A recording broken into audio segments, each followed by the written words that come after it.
7 जनवरी 2024 सफला एकादशी के दिन करीब इन 3 गज केसरी योग बन रहे हैं दोस्तों। इन 3 योगों के निर्माण की वजह से इस एकादशी पे भगवान विष्णु और महालक्ष्मी की असीम कृपा बरसने वाली है। और अगर इस दिन आप चुपचाप किसी को बिना बताए धनिये से जुड़ा ये अचूक उपाय कर लेते हैं तो आपकी सभी समस्याओं का हल संपूर्ण रूप से हो जाएगा। दोस्तों, एक साल में करीब 24 एकादशी पड़ती है। पड़ने वाली एकादशी सभी में सब बड़ी मानी जाती है। इसलिए इस दिन से जुड़ा ये अचूक उपाय आपकी हर परेशानी को हल कर देगा, चाहे वो धन को लेके हो या सेहत या संतान की प्राप्ति को लेके। इसलिए दोस्तों, वीडियो को आखिर तक जरूर देखें। और दोस्तों, अगर आप भी अपने जीवन में भगवान श्री हरि विष्णु की कृपा पाना चाहते हैं तो इस वीडियो को लाइक करके कमेंट में जय श्री हरि जय महालक्ष्मी लिखना ना भूले दोस्तों। हर साल मार्ग मास के शुक्ल पक्ष की एकादशी तिथि को सफला एकादशी मनाई होती है। सफला एकादशी का दिन श्री हरि विष्णु को समर्पित है। इस दिन जगत के पालनहार श्री हरि विष्णु अपनी 4 महीने की योग्य निद्रा से जागते हैं। इसके बाद से ही सभी मांगलिक कार्य आरंभ हो जाते हैं। इसके अलावा सफला एकादशी भगवान विष्णु को प्रसन्न करने के लिए भी बेहद उत्तम मानी जाती है। इस दिन भगवान को प्रसन्न करने के लिए कुछ लोग व्रत रखते हैं और पूजा करते हैं। इस दिन सच्ची श्रद्धा और भक्तिभाव से भगवान विष्णु की पूजा करने से सभी मनोकामनाएं पूर्ण होती हैं। दोस्तों, एकादशी एकादशी देव प्रबोधिनी एकादशी ऐसे अनेक नामों से जाना जाता है। इस दिन सभी मांगलिक कार्य जैसे विवाह, मुंडन, गृह प्रवेश, उपनयन संस्कार आदि फिर से शुरू हो जाते हैं।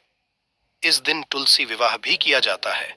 इस दिन की पूजा आराधना करने से मोक्ष की प्राप्ति होती है और विशेष उपाय करने से जीवन की परेशानियों को दूर किया जा सकता है। परंतु ये सब पाने के लिए शास्त्रों में बताए गए का पालन करना सबसे पहले आवश्यक होता है। इस दिन संभव हो तो पवित्र नदी सरोवर में नहाएं या फिर घर में ही नहाने के लिए पानी में तुलसी के पत्ते या गंगा जल ढाल कर नहाएं। देवोत्थान एकादशी व्रत के दौरान निर्जला या सिर्फ पानी ही व्रत रखना चाहिए। अगर आप बीमार, उम्र दराज या गर्भवती महिला हैं तो इस व्रत के दौरान फलाहार भी कर सकते हैं। इस दिन भगवान विष्णु के मंत्र का जाप करना चाहिए। दशमी तिथि ब्रह्मचर्य का पालन करना चाहिए। जमीन पर चटाई बिछाकर सोना चाहिए। इसके एकादशी के दिन तामसिक आहार जैसे प्याज, लहसुन, मांस, मदिराबासी भोजन आदि बिल्कुल ना खाएं। पूरे सारे पुण्य हो जाते हैं। सफला के दिन किसी के घर का भोजन भी नहीं खाना चाहिए। यहाँ तक कि दूसरे के घर का पानी भी नहीं पीना चाहिए। के दिन भगवान नारायण को पान अर्पित करना, ऐसे में व्यक्ति को नहीं खाना चाहिए। इसके अलावा पर मसूर की दाल, बैंगन खाना वर्जित समझा जाता है। सफला एकादशी के दिन बाल, दाढ़ी, नाखून आदि काटने से बचना चाहिए। दशमी के दिन ही सूर्यास्त के घर में झाड़ू लगा लें। एकादशी के दिन झाड़ू लगाने से परहेज करें, क्योंकि झाड़ू लगाते समय भूलवश जीव मर जाते हैं और इसका पाप लगता है। इस व्रत का संबंध 3 दिनों की दिनचर्या से है। उपवास के दिन से एक दिन पहले दोपहर में भोजन लेने के उपरांत शाम का भोजन रहन नहीं जाता, ताकि सुनिश्चित हो सके कि अगले दिन पेट में कोई अवशिष्ट भोजन ना बचा रहे। एकादशी के दिन उपवास के नियमों का कड़ाई से करना होता है और अगले दिन सूर्योदय के बाद ही उपवास समापन करना होता है। एकादशी तिथि पर तुलसी के पत्ते भी मत छूइए। एक दिन पहले ही तोड़कर रख लें। इस दिन तुलसी के पत्ते खाने भी नहीं चाहिए। भगवान श्री हरि के मंत्रों का जितना ज्यादा हो सके उतना जाप करें। भाग्य को मिलेगा और भगवान श्री हरि को। इस दिन पान, सुपारी, लौंग, नारियल, पीले रंग की मिठाई आदि जरूर दें। इससे वे प्रसन्न। इस दिन भगवान विष्णु केसर मिश्रित दूध से अभिषेक करें। इससे आपकी सभी मनोकामनाएं पूर्ण होती हैं। धन में वृद्धि होती है। एकादशी के दिन भगवान विष्णु को सफेद मिठाई या खीर का भोग लगाएं। फिर तुलसी के पत्ते जरूर डालें। इससे आपकी पूजा संपूर्ण होती है। भगवान को नारियल और बादाम विशेष तौर पर प्रिय है, इसलिए भगवान को एक पानी वाला नारियल और थोड़े से बादाम अर्पित कर दें तो आपकी जो है वह पूर्ण हो जाती है। आपके कार्य पूरे हो जाते हैं। परंतु सबसे पहले इस दिन सुबह जल्दी उठकर स्नान करने के बाद घर के मुख्य द्वार पर आम या अशोक के पत्तों का तोरण लगाएं। फिर घर की सफाई करें। भगवान श्री हरि की पूजा करें। दोस्तों, पीपल के पेड़ पर भगवान श्री हरि विष्णु और महालक्ष्मी का वास समझा जाता है। तो इसमें एक लोटा जल में थोड़ी सी शक्कर डालकर पीपल की जड़ में अर्पित कर दें। इससे श्री हरि और महालक्ष्मी दोनों का आशीर्वाद मिलेगा और धन की कोई कमी नहीं रहेगी। अगर आप पितृदोष से पीड़ित है, जैसे कि घर की बरकत रुक गई है, घर में क्लेश होते हैं, उदासी छाई रहती है, संतान सुख नहीं मिलता, नौकरी रोजगार में परेशानियां आती है, तो हो सकता है कि आपके पितृ आप श्रेष्ठ हैं। ऐसे में पीपल के वृक्ष में एक लोटा जल में एक चुटकी काले तिल, 2-4 बूंदे गंगा जल और थोड़ी सी मिश्री डालकर अर्पित कर दे। इस पीपल के नीचे सरसों के तेल का दीपक जरूर जलाएं। आप तो इस दिन पीपल में जल चढ़ाने से इस शुभ दिन पर आप भगवान विष्णु और महालक्ष्मी के साथ ही पितरों की भी कृपा पा सकते हैं।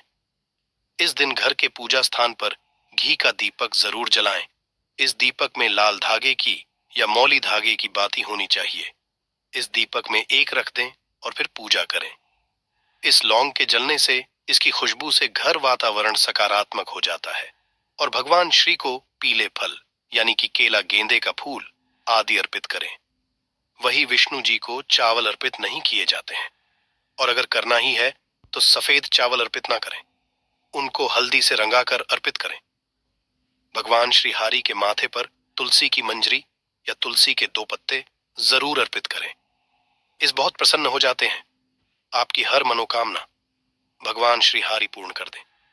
इस दिन जब आप तुलसी में जल अर्पित करेंगे तो लोटे के जल में 1-2 बूंद दूध, एक चुटकी हल्दी और थोड़ी सी शक्कर डालकर तुलसी में अर्पित कर दें और वहीं बैठकर वासुदेवाय का यथाशक्ति जाप करें। इस तरह से आप तुलसी की पूजा करके भगवान श्री हरि को मना सकते हैं। और जब आप विष्णु जी की पूजा करेंगे तब एक सिक्का आप जरूर अर्पित कर दें। अगर पिछली एकादशी में अर्पित किया हुआ है तो उसी को फिर से अर्पित कर दें, बाद में उसे रख ले। इसके साथ में रखने से जीवन की मुश्किलें दूर हो जाती हैं। तो ये वह छोटी छोटी चीजें हैं जो बहुत मायने रखती हैं।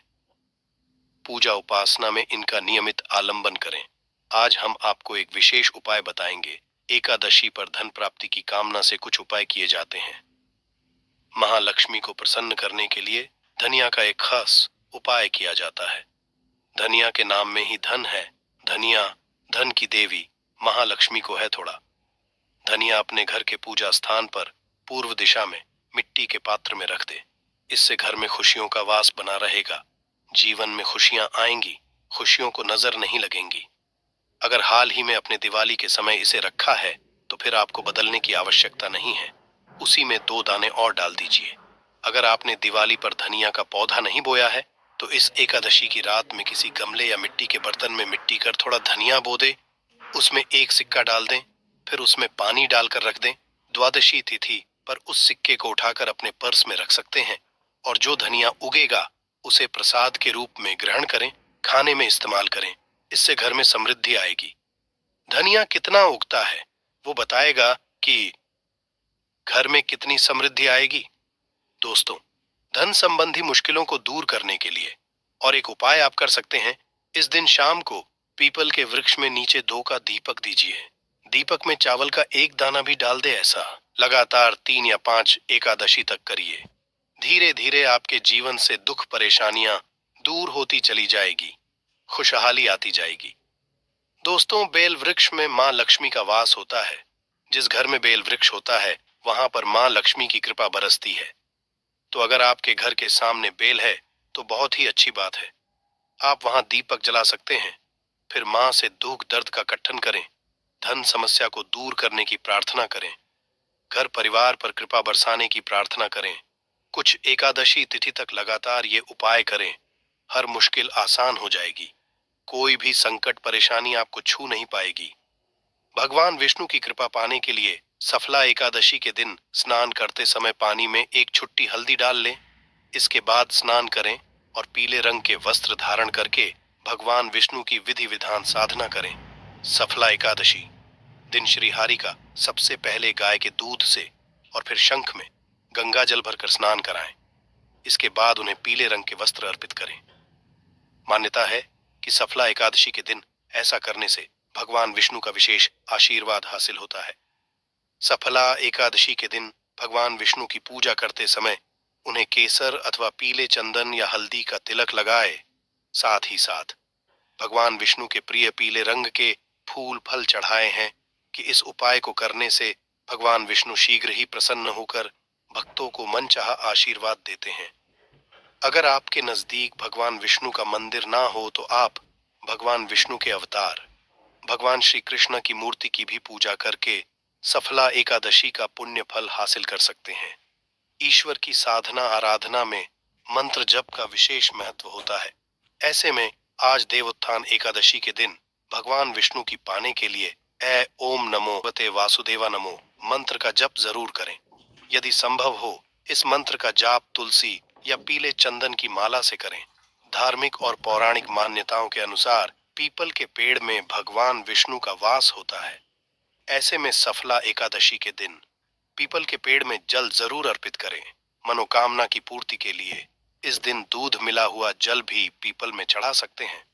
अगर आप सफला एकादशी की पूजा का पूरा फल हासिल करना चाहते हैं तो इस दिन भगवान विष्णु की पूजा में शुद्ध घी का दिया जरूर जलाए। साथ ही भगवान विष्णु को अर्पित किए जाने वाले प्रसाद में तुलसी के पत्ते जरूर रखे। मान्य थे कि तुलसी भगवान भोग ग्रहण नहीं करते हैं।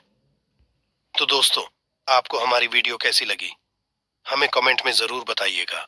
साथ ही वीडियो को लाइक करके चैनल को जरूर सब्सक्राइब कर लें। साथ